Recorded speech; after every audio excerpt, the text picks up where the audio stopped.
কি সুন্দর লাগছে। কে শাড়ি পরে দিয়েছে? ওরে বাবালে, খুব সুন্দর লাগছে তোমাদেরকে। জীবনে প্রথমবার দেখলাম মতুয়া মিলন মেলা। আমাদের কমপ্লেক্সের পেছনে শুভ্রা ঠাম্মিদের পাড়াতেই হচ্ছে এই মেলা। অনেক শুনেছি, যখন বনগাঁয় ছিলাম তখন তো খুব শুনেছি, বাবা ডিউটিতেও যেতেন, কিন্তু কখনো যাওয়া হয়ে ওঠেনি।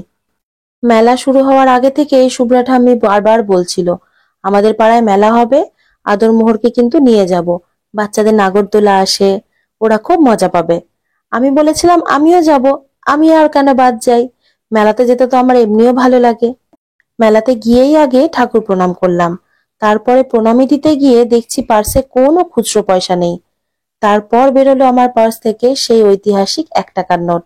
এটা আজকের? এটা আমার বিয়ের আগে থেকে আমার কাছে ছিল। যাই হোক, ঠাকুরের নামেই রাখা ছিল, তাই জন্য ঠাকুরকেই দিয়ে এলাম। এটা হচ্ছে আসল মন্দির, আর মাঠে মেলার জন্য আলাদা করে মন্দির বানানো হয়েছে।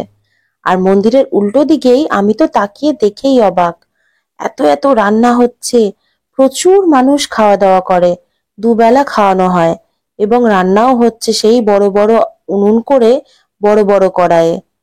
মন্দিরে প্রণাম করে আসতেই দেরি। আদরবাবু তো মেলায় ঢুকেই কোনটায় কোনটায় চড়বে আর কি নেবে সব ঠিক করে ফেলেছে। বেশি বড় নয়, ছোট্ট একটা মেলা, বাচ্চাদের জন্যই জিনিসপত্র এসেছে। কিছুক্ষণ গাড়িতে চললো, তারপর মিকি মাউসে উঠলো। এই মিকি মাউসটা দেখে আমার খুব আফসোস হয়, দেখেই মনে হয় খুব মজা লাগছে উঠতে, কিন্তু বয়সে তো আমাদের হবে না, আমাদেরকে অ্যালাউই করবে না। আর যখন আমি ছোট ছিলাম তখনও মিকি মাউস ছিল না, যেই একটু বড় হলাম অমনি মেলায় মেলায় মিকি মাউস আসতে শুরু করলো। এছাড়া ছিল ট্রাম্পোলিন, এই তিনটেই মেন ছিল।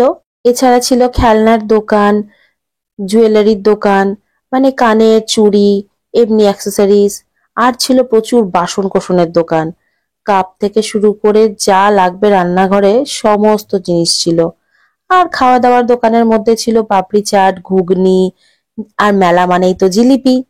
এরপর দেখলাম মতুয়া মেলার আসল অনুষ্ঠানের এক ঝলক।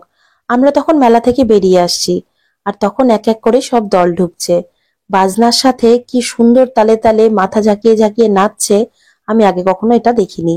আমি দেখলাম, আদর দেখলো, আমাদের সবার দেখে খুব ভালো লাগলো। আপনাদের যদি এই ভিডিওটা ভালো লাগে তাহলে অবশ্যই লাইক শেয়ার করবেন, চ্যানেলে নতুন হলে অবশ্যই সাবস্ক্রাইব করবেন। ধন্যবাদ।